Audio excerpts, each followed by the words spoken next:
Assalamualaikum warahmatullahi wabarakatuh.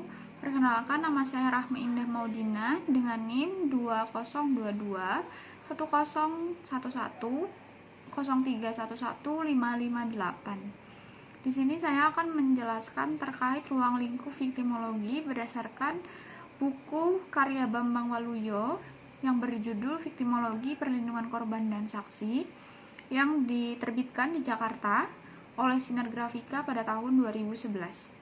Terima kasih. Terkait definisi dari viktimologi itu sendiri yang berasal dari kata victim yang berarti korban dan logos yang berarti ilmu atau kajian. Jadi secara sederhana, viktimologi dapat diartikan sebagai ilmu yang mempelajari korban kejahatan. Namun, lebih dari sekedar definisi leksikal, viktimologi juga sebenarnya lahir dari keprihatinan terhadap ketidakadilan dalam sistem peradilan pidana yang selama ini selalu menitikberatkan pada pelaku kejahatan. Sementara, korban justru sering dilupakan.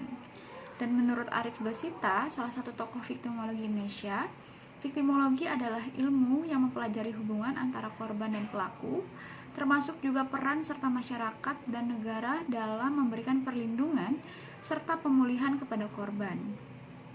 Sementara menurut Bardan Nawawi menjelaskan bahwasannya viktimologi bukan hanya sekedar fokus pada penderitaan korban, tetapi juga mempelajari bagaimana sistem hukum dapat memberikan keadilan yang seimbang antara pelaku, korban, dan masyarakat. Dari berbagai pandangan tersebut, dapat disimpulkan bahwa viktimologi memiliki tujuan utama untuk memahami posisi korban secara menyeluruh, baik dari aspek psikologis maupun ekonomi dan sosial, serta mencari bagaimana korban dapat memperoleh keadilan yang layak. Selanjutnya, ruang lingkup viktimologi yang mencakup berbagai aspek yang berkaitan dengan korban, baik sebagai individu maupun bagian dari masyarakat, di mana setiap korban mengalami dampak yang berbeda-beda tergantung pada jenis kejahatan, kondisi sosial, serta kemampuan mereka untuk bangkit setelah kejadian. Oleh karena itu, viktimologi tidak hanya berusaha memahami penderitaan korban, tetapi juga mencari cara untuk memulihkan dan melindungi mereka secara manusiawi. Dan dalam buku yang telah saya baca, yang pertama itu ada aspek psikologis korban, yang mana dari segi psikologis, kejahatan memiliki pengaruh yang mendalam terhadap kondisi mental seseorang. Dan dampak ini juga merupakan luka yang tidak tampak secara kasat mata, namun bisa jauh lebih parah daripada luka fisik, di mana seorang korban dapat mengalami trauma mendalam, gangguan tidur, rasa takut yang terus-menerus, kecemasan berlebihan, bahkan kehilangan kepercayaan terhadap diri sendiri maupun terhadap lingkungan sekitar. Dan dalam banyak kasus juga, terutama yang berkaitan dengan kekerasan fisik, kekerasan seksual, atau perampokan, korban bisa menderita stres pasca trauma atau post traumatic stress disorder yang sering disebut dengan PTSD. Dan mereka mungkin terus teringat kepada kejadian yang mereka alami, merasa tidak aman dimanapun mereka berada, dan sulit membangun hubungan sosial kembali. Selain itu juga tidak jarang korban untuk menyalahkan diri sendiri atas peristiwa yang menimpanya, di mana mereka merasa bersalah, malu, enggan menceritakan apa yang terjadi, dan kondisi tersebut juga sebagai viktimisasi sekunder, yakni penderitaan tambahan yang timbul bukan karena pelaku kejahatan, melainkan akibat sikap lingkungan sekitar yang tidak mendukung, seperti aparat yang tidak sensitif, masyarakat yang menghakimi, ataupun keluarga yang justru menyalahkan korban. Maka dari itu, pendekatan psikologis dalam viktimologi menekankan bahwasannya pentingnya pemulihan emosional korban melalui konseling, terapi, dan pendampingan yang empati. Dan negara juga seharusnya memberikan akses layanan psikologis bagi korban agar mereka dapat kembali merasa aman dan berdaya setelah mengalami peristiwa traumatis. Selanjutnya, aspek sosial korban. Selain aspek psikologis, aspek sosial juga menjadi bagian penting dalam ruang lingkup viktimologi, di mana setiap individu adalah makhluk sosial yang hidup di tengah masyarakat. Ketika seseorang menjadi korban kejahatan, hubungan sosialnya seringkali terganggu, di mana masyarakat di sekitarnya mungkin menunjukkan simpati, tetapi tidak jarang pula justru memperlakukan korban secara tidak adil. Stigma dan pandangan negatif masih sering melekat pada korban, terutama dalam kasus kekerasan seksual, kekerasan dalam rumah tangga, atau kejahatan yang melibatkan moralitas. Dan korban juga dianggap membawa aib, dipandang lemah, bahkan disalahkan atas kejadian yang menimpanya. Akibatnya, banyak korban memilih diam karena takut untuk dikucilkan oleh lingkungan sekitarnya. Dan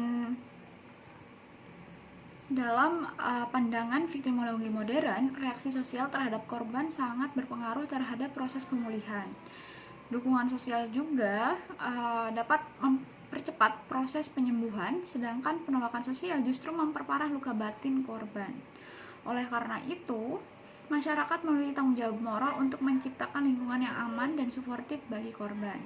Dukungan tersebut dapat berupa penerimaan, empati, atau bahkan bantuan nyata dalam bentuk pendampingan sosial. Lembaga sosial dan pemerintah juga berperan besar dalam proses ini, misalnya melalui keberadaan Lembaga Perlindungan Saksi dan Korban atau LPSK, yang dimana mereka menyediakan perlindungan, bantuan medis, dan rehabilitasi sosial bagi korban kejahatan. Dan reintegrasi sosial korban juga menjadi bagian penting dari aspek sosial viktimologi, di mana setelah mengalami peristiwa traumatis, korban perlu kembali beradaptasi dengan kehidupan normal. Namun proses ini tidak mudah karena mereka seringkali kehilangan rasa percaya diri, kehilangan pekerjaan, atau bahkan mereka merasa tidak diterima oleh lingkungannya. Dan melalui program pemberdayaan sosial, korban diharapkan dapat memperoleh fungsi sosialnya dan merasa menjadi bagian dari masyarakat. Dengan demikian, aspek sosial viktimologi dapat menekankan pentingnya pemulihan hubungan kemanusiaan yang rusak akibat tindak pidana. Selanjutnya, dampak sosial dan ekonomi dari kejahatan. Kejahatan tidak hanya berdampak pada individu korban, tetapi juga menimbulkan efek domino terhadap masyarakat luas, di mana dampak sosial yang muncul dapat berupa meningkatkannya rasa takut, menurunnya rasa kepercayaan terhadap aparat penegak hukum, serta rusaknya tatanan sosial yang semula harmonis. Ketika masyarakat merasa tidak aman, kualitas hidup dan rasa saling percaya antar warga negara ikut menurun, di mana kondisi ini dapat memicu munculnya segregasi sosial, sikap saling curiga, bahkan penurunan partisipasi masyarakat dalam kegiatan sosial. Dan dari segi ekonomi, kejahatan membawa kerugian yang tidak sedikit, di mana korban dapat kehilangan harta benda, pendapatan, atau kesempatan kerja akibat luka fisik maupun trauma psikologis. Dan di tingkat makro, meningkatnya angka kejahatan dapat membebani negara melalui biaya penegakan hukum, pemasyarakatan, hingga layanan sosial dan kesehatan bagi korban. Dalam jangka panjang, hal ini dapat menghambat pembangunan ekonomi karena menurunkan produktivitas dan stabilitas sosial. Dan untuk mengatasi dampak sosial dan ekonomi ini, diperlukan sinergi antara pemerintah, lembaga hukum, dan masyarakat. Upaya pencegahan juga harus berbasis pada pendidikan, peningkatan kesejahteraan, dan pembangunan lingkungan sosial yang aman. Masyarakat perlu dilibatkan dalam menciptakan budaya empati terhadap korban, sementara negara wajib menyediakan sistem perlindungan sosial dan ekonomi bagi mereka yang terdampak. Dan lebih luas juga dijabarkan oleh Abdus Salam tahun 2010, halaman 6-7, mengenai korban perseorangan, institusi lingkungan hidup, masyarakat, bangsa, dan negara sebagai berikut. Yang pertama, korban perseorangan adalah setiap orang sebagai individu mendapat penderitaan baik jiwa, fisik, material, maupun non-material. Dan yang kedua, korban institusi adalah setiap institusi mengalami penderitaan kerugian dalam menjalankan fungsinya, yang menimbulkan kerugian berkepanjangan akibat dari kebijakan pemerintah, kebijakan swasta, maupun bencana alam. Dan yang ketiga, korban lingkungan hidup adalah setiap lingkungan alam yang di dalamnya berisikan kehidupan tumbuh-tumbuhan, binatang dan manusia dan masyarakat, serta semua jasa hidup yang tumbuh berkembang dan kelestariannya sangat tergantung pada lingkungan alam tersebut, yang dimana mengalami gundur, longsor, banjir, dan kebakaran yang ditimbulkan oleh kebijakan pemerintah yang salah dan perbuatan manusia baik individu maupun masyarakat yang tidak bertanggung jawab. Dan yang keempat, korban masyarakat. Bangsa dan negara adalah masyarakat yang diperlakukan diskriminatif, tidak adil, tumpang tindih pembagian hasil pembangunan, serta hak sipil, hak politik, hak ekonomi, hak sosial, hak budaya tidak lebih baik dari setiap tahunnya. Dan selain yang telah disebutkan di atas, kiranya untuk korban institusi, masyarakat, bangsa dan negara dikaitkan maraknya kejahatan baik kualitas maupun kuantitas dapat ditambahkan antara lain sebagai berikut. Yang pertama, dalam perkara korupsi dapat menjadi korban tindak pidana korupsi berupa kerugian keuangan negara dan perekonomian negara, kualitas kehidupan, rusaknya infrastruktur, dan sebagainya. Yang kedua, dalam tindak pidana terorisme dapat mengalami korban jiwa masyarakat, keresahan masyarakat, kerusakan infrastruktur, terusiknya keterangan, kerugian material dan imaterial lainnya. Yang ketiga, dalam tindak pidana narkotika dapat menjadi korban rusaknya generasi muda, menurunnya kualitas hidup masyarakat, dan sebagainya.